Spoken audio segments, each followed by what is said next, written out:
The night was thick with heat and silence in Kisumu when 19-year-old Amani walked home, clutching the small purse she had borrowed from her mother. She smiled softly, thinking of dinner, but when she stepped inside, the air felt strange. Her parents, Mama Thandi and Baba Kato, were sitting still, their faces cold and hard. On the table lay an empty jewelry box, her grandmother's gold bangles missing. Amani's heart dropped. "You stole from us," her mother shouted, her voice shaking with anger. Amani's mouth opened, but no words came out. She tried to explain, but her father slammed his belt against the table. The sound cut through her like lightning. "Pack your things. Thieves don't live under my roof." Her legs felt weak. She begged, swore she didn't do it, but her parents' faces didn't change. The neighbors peeked through their windows, whispering. Baba Kato opened the door and pointed outside. "Go." Rain poured down as Amani stepped into the darkness, her clothes soaked, her tears lost in the storm. She looked back one last time, hoping her mother would call her name, tell her to come back. But the door slammed shut with a sound she would never forget. Standing alone under the cold rain, clutching her torn backpack, Amani realized something deep inside her had broken. The home that once held her love now saw her as a thief. And that was the night her life changed forever. Nights in Kisumu were cold and cruel for Amani. After being thrown out of her home, she found a broken kiosk near the bus station and made it her shelter. The roof was rusted, and when it rained, water dripped on her mat made of old sacks. Some nights she went hungry, her stomach twisting in pain. Other nights, she begged for leftovers from food vendors or washed dishes just to earn a small plate of ugali. The noise of buses and people never stopped, but what hurt more was the silence from her parents, not a single word, not a single search. Still, Amani refused to give up. Each night as she lay under the cold tin roof, she whispered to herself, "If they won't believe I'm innocent, I'll make them regret it." Those words became her strength. She started working harder at the small food stall where she cleaned dishes. The owner, an old widow named Mama Njeri, noticed her effort. One evening, after watching Amani scrub dishes long after closing time, she said softly, "You have fire in your eyes, my child. Come stay with me." Living with Mama Njeri changed everything. The woman treated her like a daughter and taught her small but powerful lessons about survival. She showed her how to buy vegetables cheap in the morning market, how to talk to customers kindly but smartly, and how to save coins until they became shillings. "Never waste even one coin," Mama Njeri said. "That's how the rich begin, by respecting small money." Amani listened and learned fast. She woke before sunrise, carried baskets to the market, and helped sell vegetables. She watched how people bargained and smiled even when they were cheated.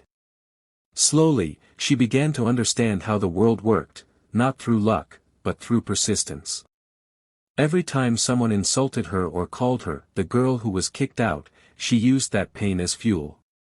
Each memory of her father's belt hitting the table or her mother's cold voice replayed in her mind, pushing her forward. She promised herself that one day, they would see her name somewhere, not as a thief, but as someone important. With Mama Njeri's help, she saved enough to buy her own small basket of vegetables to sell. She stood in the corner of the market with her head held high, calling out prices and smiling at customers. Some days she earned little, some days more, but she never stopped. Her hands were rough, her feet tired, but her spirit only grew stronger. Amani learned that being homeless didn't mean being hopeless. Her dreams were her shelter now. Every sunrise felt like a new chance, and every coin she saved brought her closer to the life she imagined, a life where she didn't need anyone's approval, not even her parents. She was building her future, one small step at a time. 3 years had passed since that terrible night, and Amani was no longer the scared girl who cried in the rain. She now owned a small vegetable stand near the main road, one that stood out from all the others. The tomatoes were stacked neatly, the spinach looked fresh and green, and her smile pulled customers in like sunlight after a storm. People in Kisumu started calling her Mama Mboga wa Class, the classy vegetable seller, because everything about her business was clean and organized. From sunrise to sunset, she worked hard, never complaining, never resting too long. Every coin she made reminded her of how far she had come. But Amani wasn't satisfied. She wanted more than just a stall. At night, after closing her shop, she borrowed a friend's phone and watched YouTube videos on business, marketing, and how to sell online. She learned how to take good photos, how to use social media, and how to reach customers through messages and posts. Her curiosity became her greatest teacher. She began selling to restaurants and hotels that needed fresh vegetables daily. Slowly, her small hustle turned into something bigger. At 25, Amani registered her first company. She called it Griot Logistics. It started with just one borrowed pickup truck, but she treated it like a fleet. She woke up early, organized deliveries, talked to farmers, and made sure everything ran smoothly. Her honesty and hard work attracted more clients. Within a year, she had 2 trucks, a small office, and several employees. Her company began delivering fresh produce from farms across the region to city restaurants and supermarkets. People started noticing her. Local newspapers wrote about the girl who built an empire from a vegetable stand. Investors came calling, impressed by her discipline and courage. She was invited to small business events to speak about her journey, though she always stayed humble. "I'm still learning," she would say. "The secret is simple: start small, stay consistent, and never give up." Still, every night when she sat alone counting her earnings, she thought about her parents. The same people who had once thrown her out now lived somewhere she didn't know, perhaps still believing she was a thief. Looking up at the stars, she would whisper softly, "I didn't steal, I earned." Those words became her prayer, her victory song.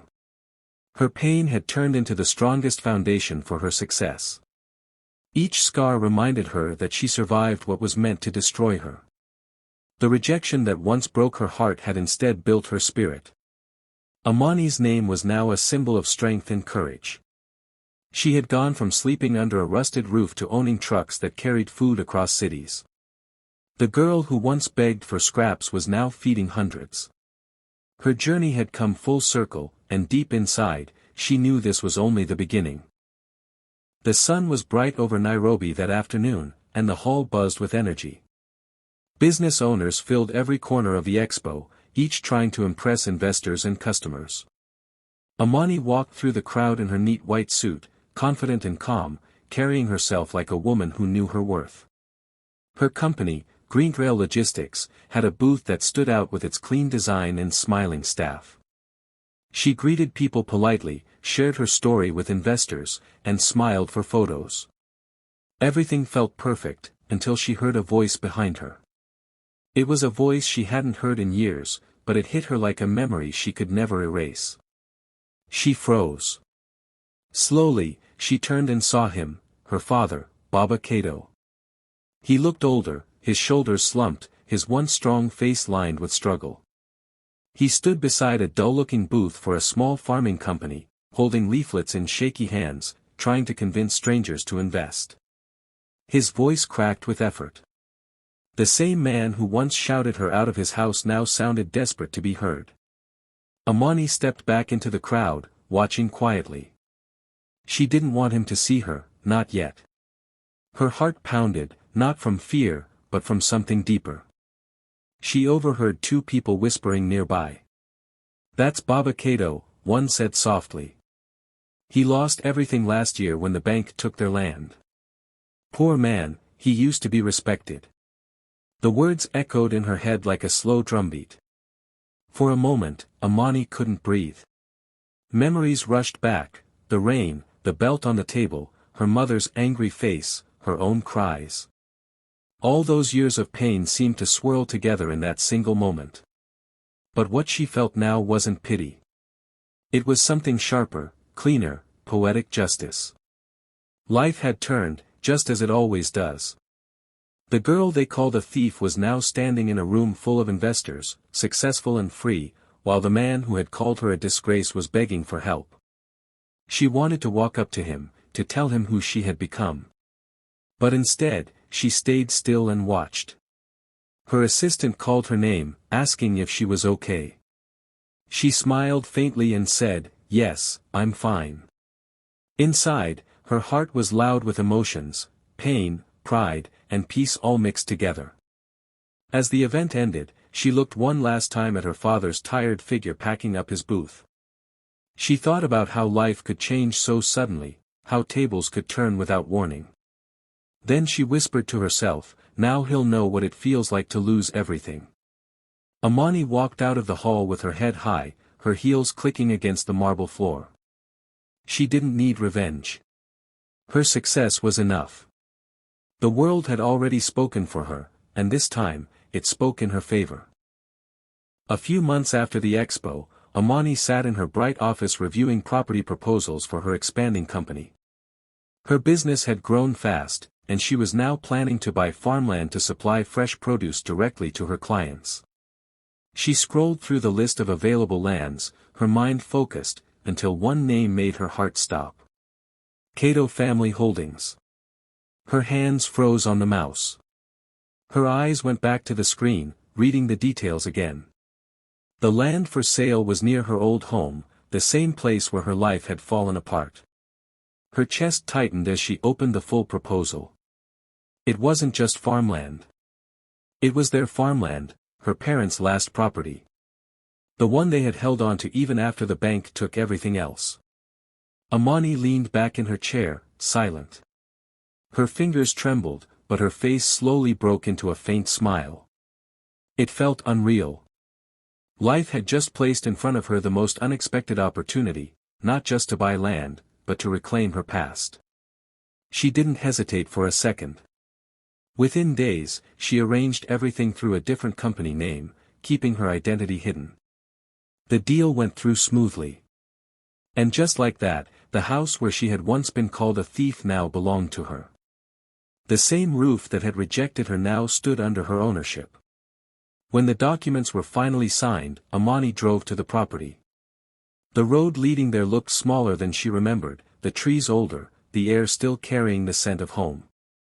She parked in front of the house and stepped out slowly, her heels crunching on the dry gravel. The gate creaked open, and she walked into the compound that once held her childhood memories. The house looked worn out, paint peeling, roof rusted.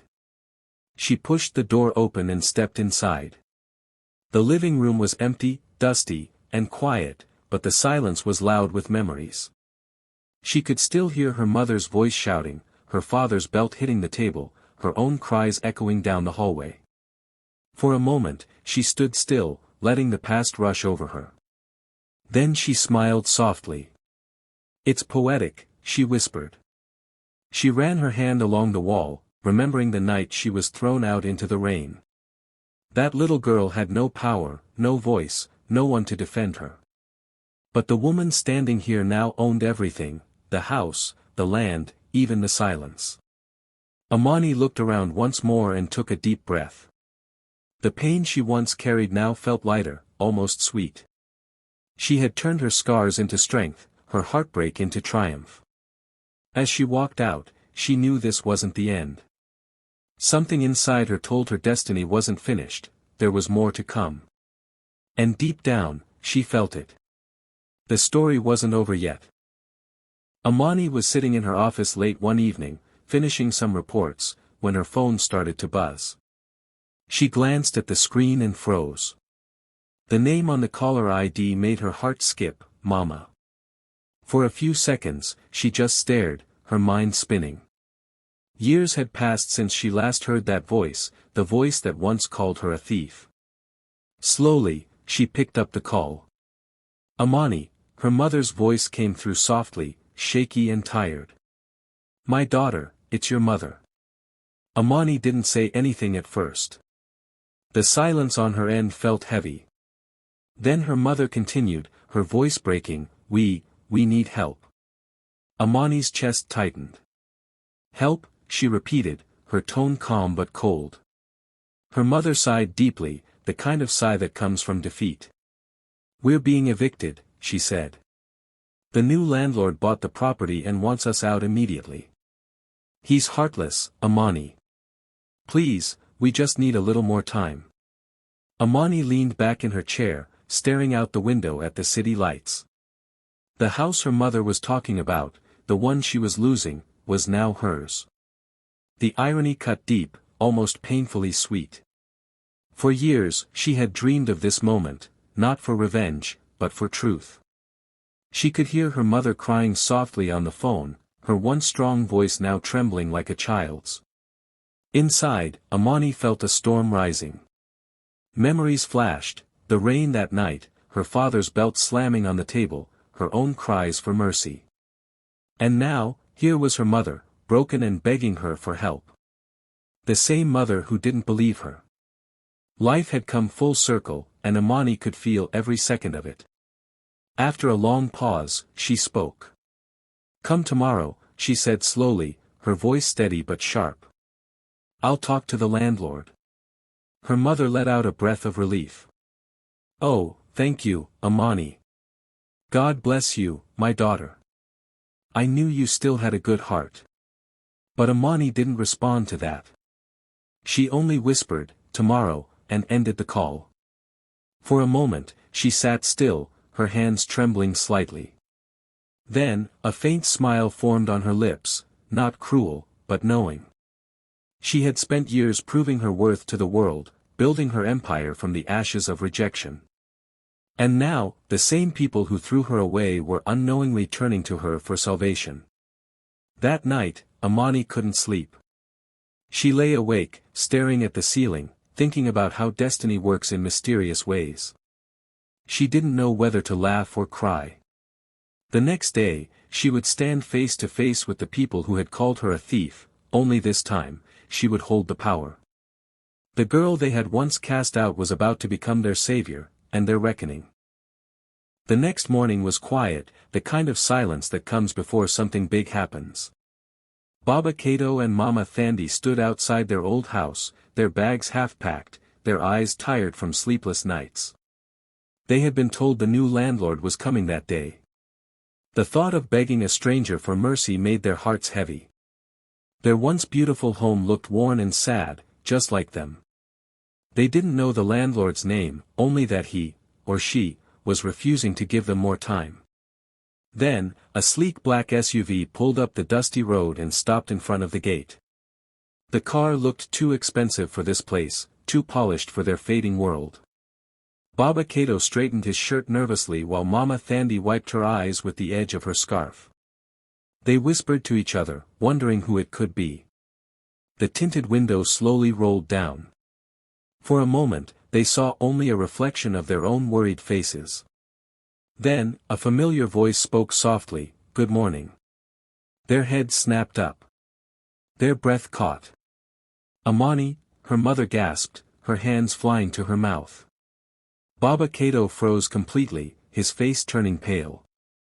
The car door opened, and Amani stepped out gracefully, dressed in a white suit that seemed to shine under the sun. Her posture was confident, her face calm. In her hand, she held a brown envelope. She looked around the compound for a moment, her eyes taking in every corner, the same place where she had once been thrown out into the rain. Then she turned to them and said quietly, "You said thieves don't belong here. But it seems I do now, as your landlord." Her words fell like thunder. The air around them went still. Mama Thandi's lips trembled, her eyes filling with tears. "Amani, we didn't know, we were angry, we thought," she couldn't finish. Baba Kato looked down at the ground, shame heavy on his face. For once, the man who had always spoken with authority had nothing left to say. Amani didn't raise her voice. She didn't need to. She handed the envelope to her father. Inside was a tenancy agreement with their names printed clearly. "You can stay," she said softly, "but this time, you'll pay rent." Her mother covered her face, sobbing quietly. Her father took the paper with shaking hands, unable to look her in the eye. Amani stood still, her heart steady but full. She wasn't angry anymore. She had already won. As she turned to leave, her mother whispered, "We're sorry." Amani paused for a moment, looking back at them. Her eyes softened, but she didn't reply. She simply nodded and walked toward her car. The sound of the door closing echoed through the compound. For the first time, the house was truly hers, not just in name, but in power, in peace, and in justice. The girl they once called a thief was now the owner, and destiny had finally balanced the scales. Amani walked back to her car, her heels clicking softly on the pavement. Her chest felt heavy, but it wasn't from anger anymore. It was something different, a strange mix of peace and sadness. As she sat in the driver's seat, she looked back one last time at the house. The same place that once threw her out now stood under her name. Tears filled her eyes, not because she had won, but because she was finally free. She had carried the pain of her parents' rejection for years, and now, letting it go felt lighter than she ever imagined. That night, Amani sat on her balcony, overlooking the glowing city below. The soft breeze brushed her hair as she sipped tea and watched the lights flicker like stars. Her mind wandered through her journey, the rain-soaked nights, the empty stomachs, the long days at the market. Every struggle had led her here. She had built everything from nothing, not to prove them wrong anymore, but to prove to herself that she could. Her phone buzzed beside her. She picked it up and froze when she saw the message. It was from her mother. "We're proud of you." Just 4 words, but they carried years of silence, pain, and regret. Amani stared at the screen for a moment, her eyes glistening. Then she typed slowly, "I was proud of myself long before you were." She hit send and placed the phone aside. The camera of life would zoom out, Amani sitting high above the city, calm, powerful, finally at peace. The girl once called a thief was now the queen of her own empire. And under her roof, her parents lived quietly, a silent reminder that life always comes full circle.